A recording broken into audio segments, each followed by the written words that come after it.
तो कोई किसान नहीं है वहाँ पर। वीआईपी देखो ट्रीटमेंट मिलता है, दुनिया भर के लोग जो वहाँ पे वीआईपी गाड़ियों से आ रहे हैं। चंद मुट्ठी भर किसान जो अपने आप को किसान कह रहे हैं, वो किसान नहीं है। किसान अपने खेतों में खेती कर रहा है, ठीक है ना। बड़े बड़े मसले हल कर दिए, 370 हटा दी, राम मंदिर बना दिया है जी। सारे चंद्रयान चलेगा जहाँ वर्ल्ड का कोई नहीं जा पाया। तो ये तो किसानों का है, ये तो अपने भाई हैं। सारा मसला हल हो जाएगा, मोदी जी में क्षमता है। तो धर्म के नाम पर राजनीति कब नहीं हुई है? धर्म के नाम पे देश नहीं बटा था क्या? जब 47 में देश बटा तो किस आधार पे हुआ था? धर्म के आधार पे ही हुआ था ना। कि पाकिस्तान को मुसलमानों को पाकिस्तान मिला, हिंदुओं को हिंदुस्तान मिला, और सारे के सारे चोर उचक्के, सारे जो जमानत पे छूटे हुए, सारे एक साथ खड़े हो गए। जो पानी पी पी के गालियां देते थे एक दूसरे को, जो बोलते थे बच्चों की कसम खा रहे हैं कि इनके साथ गठबंधन नहीं करेंगे, और आज वो मंच भी साझा कर रहे हैं, आज वो एक थाली में खा भी रहे हैं।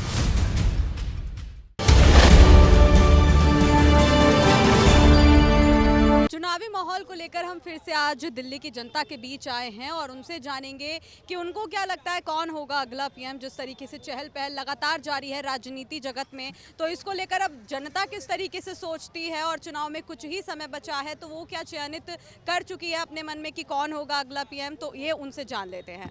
जी, क्या बताना चाहेंगे, आपको क्या लग रहा है कि कौन होगा अगला पीएम? ये शायद मुझे लग रहा है 47 से लेके अब तक पहली बार हुआ है कि पूरे देश को पता है कौन आएगा।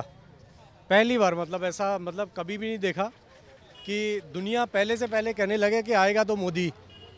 मतलब एक स्लोगन बन गया पूरी दुनिया के लिए कि आएगा तो लोग कहते हैं मोदी।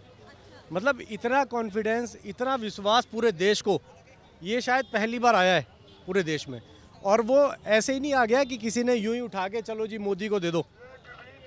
उन्होंने काम करके दिखाया है। 10 साल सरकार थी, 10 साल में इतना कुछ कर दिया कि हमने पिछले 70 सालों में नहीं देखा इतना विकास। मतलब गति देखिए काम की। काम ऐसा नहीं है कांग्रेस ने भी करके गई है, हर सरकार काम करती है, लेकिन जिस गति से काम किया है इन्होंने वो बड़ा अद्भुत है।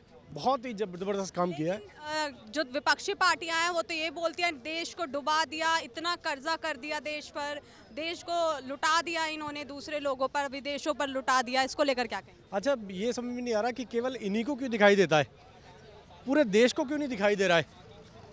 केवल जितनी भी पार्टियां हैं विपक्ष की, केवल उनको दिखाई दे रहा है।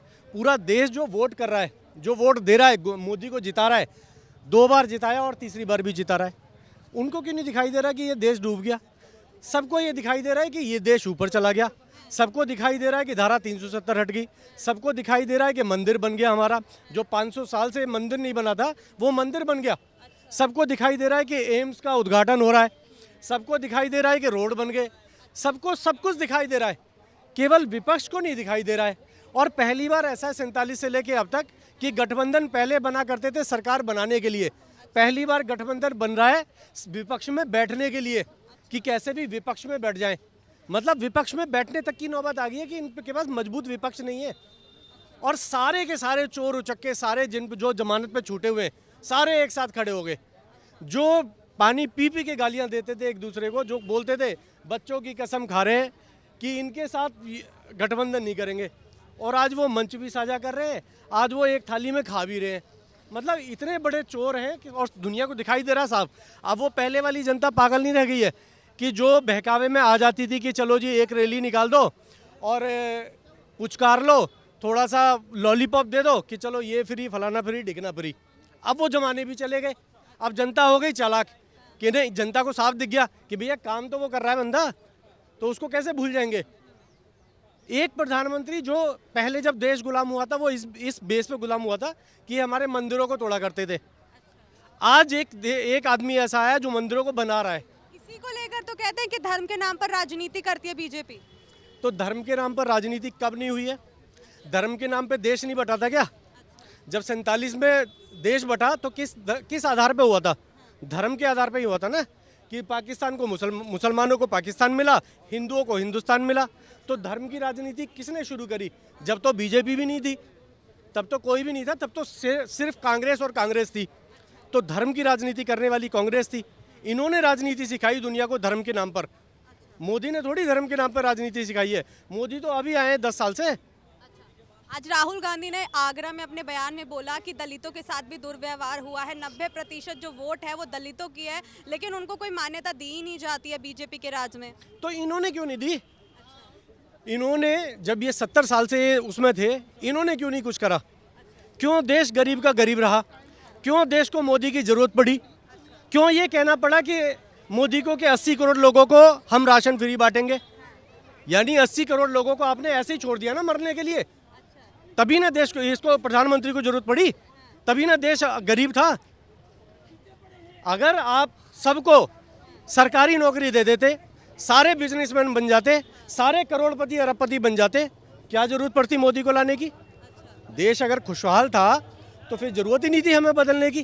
कांग्रेस ने क्योंकि कुछ नहीं किया सिवाय धर्म की राजनीति करने के, सिवाय मुसलमानों का यूज करने के, सिवाय जातियों में बांटने के। जाति में देखो कैसे बांटा इन्होंने। जब 2001 में ये एक 2004 में शायद एक वो लाए थे, ये एक वो पास किया था इन्होंने, जिससे कि माइनॉरिटी बिल आया था। एक जैनियों को अलग कर दिया हमसे, सिखों को अलग कर दिया हमसे, बुद्धों को अलग कर दिया हमसे, मुसलमान तो थे ही, ठीक है, चारों उसको धर्म में बदल दिया। जो पंथ थे 90 से पहले कोई नहीं जानता था, सब एक दूसरे के आपस में जाते थे, किसी को पता भी नहीं था कि धर्म है 90 से पहले। इस कांग्रेस की देन है कि आज सब एक दूसरे के मंदिर में ऐसे देखे जाते हैं, अरे हम उसके मंदिर में जा रहे हैं, हम सिखों के उसमें जा रहे हैं, सिख हमारे उसमें कह के। पहले कुछ भी नहीं था ऐसा। 90 के बाद से इन्होंने ऐसा बीज बोया हमारे देश के लोगों में कि सबको पता चल गया कौन सा किसका धर्म क्या है। सबको धर्म में लपेट दिया इन्होंने, और ये कहते हैं कि धर्म की राजनीति हम कर रहे हैं। चलिए आप पे दोबारा मैं लौटूंगी, आप रुकिएगा, अभी इनसे भी पूछ लेते हैं क्या लग रहा है चुनावी माहौल कौन होगा। सबसे पहले आपके चैनल को हमारे तरफ से हर हर महादेव। और चुनाव में कुछ लगना ना लगने से कोई मतलब नहीं है। मोदी आ रहे हैं, उसके अलावा कोई है नहीं। बीजेपी तीसरी बार भी प्रधानमंत्री मोदी बैठेंगे गद्दी पे दिल्ली में। और रही बात विपक्ष की, तो वो पब्लिक अब जान चुकी है। चाहे वो दलित के लेके बरगलाएं, चाहे वो न्याय यात्रा निकाले, चाहे कोई सी भी यात्रा निकाल दे, और चाहे कुछ खालिस्तानियों को भेज दे पंजाब के बॉर्डर पे, फिर भी मोदी के हिलाने वाला कोई है नहीं। क्या लग रहा है कौन होगा अगला पीएम? आपको नहीं पता? यार कमाल है यार, आप इतने दिनों से चैनल लेके जाए, कौन होगा पीएम, कौन होगा पीएम? मोदी जी होंगे पीएम। सिर्फ शपथ ग्रहण रह गई है, जीते पड़े हैं 370 और 400। 15 जुलाई उनको मैंने कहा था 400 प्लस आएंगी, 400 प्लस ही आएंगी। मोदी जी का काम लाएगा, मोदी जी का विकास लाएगा। जो मोदी जी घर घर में बसे हुए हैं, हर दिल में बसे हुए मोदी जी का काम लाएगा। जो काम करेगा वो जीतेगा, जो लफाफेबाजी करेगा वो नहीं जीतेगा। मोदी जी के मुकाबले में आप बताइए कौन है? मोदी जी का विकल्प है ही नहीं। मैंने तो छोटा मुंह बड़ी बात आपके चैनल पे और चैनलों पे बोला है कि मोदी जी के मुकाबले में वर्ल्ड में कोई लीडर नहीं है। बात सच हो रही है। अमेरिका की ग्लोबल सर्वे कंपनी ने सर्वे किया, मोदी जी 1 नंबर के प्राइम मिनिस्टर है, 76 अंक दिए। ऑस्ट्रेलिया वाले प्राइम मिनिस्टर को 48 अंक मिले। मोदी जी 1 नंबर के वर्ल्ड में 192 देशों में 1 नंबर के प्राइम मिनिस्टर हैं, 1 नंबर है उनको मिला हुआ है। तो मोदी जी का ये मुकाबला क्या करेंगे? जंगल में एक ही शेर होता है, जंगल में बेटे एक शेर होता है, वो मेरा मोदी है। लेकिन अभी जैसे किसानों की जो कंडीशन देखे उसके बाद कह रहे हैं मोदी के लिए ये रेस थोड़ी मुसीबत भरी हो सकती है। किसान भी अपने हैं, वो भी समझा लेंगे। मोदी जी, अमित शाह जी, कृषि मंत्री जी सारे बैठ के होनी चंडीगढ़ में। कोई ऐसी पचीदा बात नहीं है, सब मसला हल हो जाएगा। लेकिन किसान जो है बैठकर बात करने की कोशिश नहीं कर रहे हैं, उनका जो कर लेंगे। मैं इसके बारे में ज़्यादा नहीं बोलूँगा किसान के मुद्दे पे, लेकिन सारा हल हो जाएगा। बड़े बड़े मसले हल कर दिए, 370 हटा दी, राम मंदिर बना दिया, हैं जी। सारे चंद्रयान चलेगा जहाँ वर्ल्ड का कोई नहीं जा पाया। तो ये तो किसानों का है, ये तो अपने भाई हैं, सारा मसला हल हो जाएगा। मोदी जी में क्षमता है। आज की तारीख में मोदी जी चाणक्य हैं।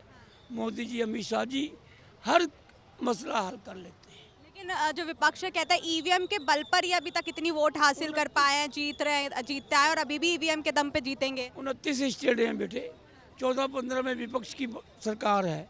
जहाँ ये जीते वहाँ ईवीएम हैक नहीं होती। जहाँ मोदी जी जीत जाते हैं, बीजेपी जीत जाती है, वहाँ कहते हैं ईवीएम गड़बड़ी है। ईवीएम दिल्ली में 3 बार केजरीवाल जीते हैं, तो वहाँ हैक नहीं होती। ये सारी बातें हैं। किसी ने बिल्ली खंबा नोचे, अंगूर लगे हैं, लोमड़ी छलांग मारती है, अंगूर नहीं खा पाती, कहती है अंगूर खट्टे हैं, मन को समझाती है अंगूर खट्टे हैं। वही हाल विपक्ष का है, ये करते तो कुछ नहीं है। आज का युवा वर्ग सब कुछ जानता है, पढ़ा लिखा है। एक चाय बनाने वाला, एक रिक्शा चलाने वाला, एक मजदूर बंदा भी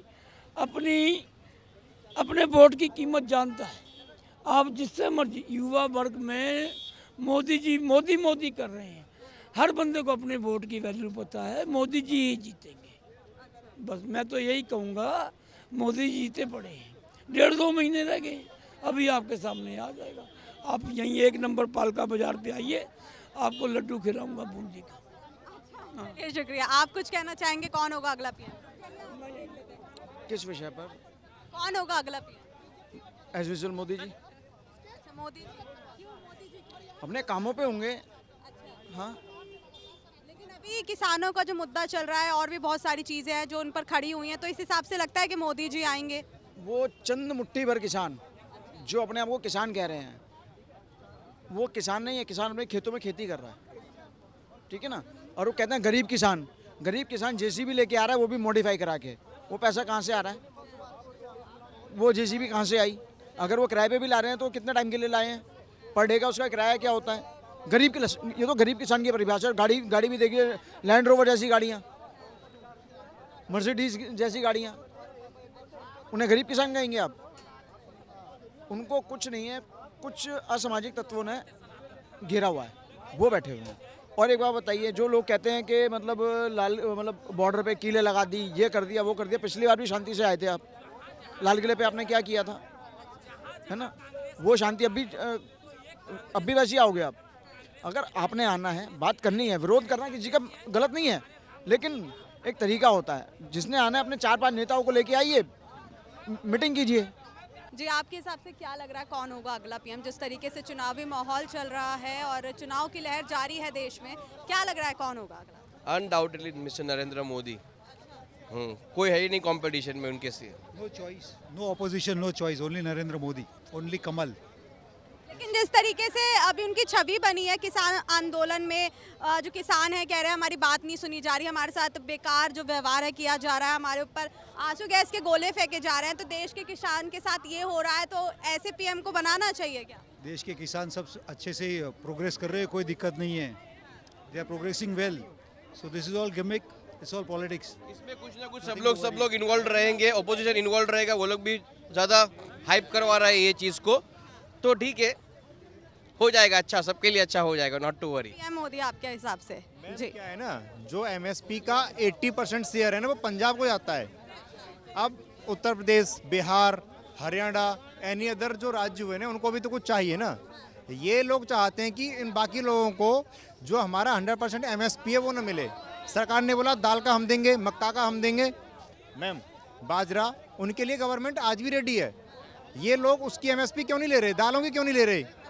जो वाटर लेवल डाउन हो रहा है अर्थ का, जो डार्क जोन में इंडिया का एक नॉर्थ एरिया जा रहा है, तो हम धान को थोड़ा कम करें, और दाल हुई, बाजरा हुआ, मक्का हुआ, क्या उन्हें नहीं कर सकते? गवर्नमेंट आज भी बोल रही है कि एमएसपी लो।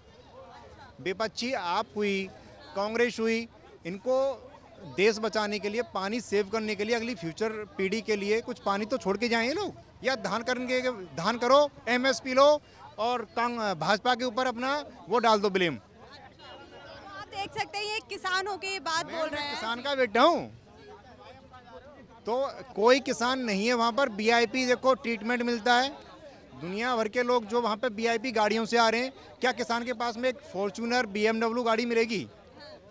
ये तो एक्चुअल किसान है ना, तो उसे फुर्सत नहीं है काम से, वो अपनी फसल काटेगा या यहाँ धरना देने आएगा। तो मैम ये लोग किसान नहीं है। 2024 के गवर्नमेंट इलेक्शन जो आ रहे हैं लोकसभा के, उसके लिए एक जो लोकप्रियता बनी है भाजपा की, राम मंदिर हुआ या हिंदू के तरफ झुकाव हुआ या कुछ हुआ, उसको छवि को तोड़ने के लिए, और कुछ नहीं है। अच्छा, ये एक पूरी प्लानिंग है दोबारा से किसान आंदोलन 2 साल बाद करना? कुछ नहीं है, 2-4 दिन के बाद में घर जाएंगे अभी वापस। सिर्फ 2-4 दिन का देखना, ये अपने आप ठप पड़ जाएगा, कुछ नहीं है। गवर्नमेंट जिसके लिए तैयार है वो माने, कुछ ऐसा नहीं है कि हर बात किसान की मानी जाएगी। जो बात है उसमें कुछ संशोधन तो होना चाहिए ना। 50% गवर्नमेंट की और 50% किसान की। तो आपके हिसाब से फिर मोदी आएंगे दोबारा? आएंगे, 100% आएंगे, और मेरा वोट श्योर मोदी के लिए। ओके, ठीक है, बहुत शुक्रिया। तो देखिए, ये थी दिल्ली की जनता जिनको आपने सुना। उन्होंने अपना जो ओपिनियन है वो रखा, अपनी बातें बताई कि कौन होगा अगला पीएम। इनके हिसाब से मोदी जी हैं, और आपके हिसाब से आपको कौन लग रहा है वो कमेंट बॉक्स में ज़रूर बताइएगा। साथ ही ऐसी वीडियो पाने के लिए मैं आज ही सब्सक्राइब कर दीजिएगा। नमस्कार।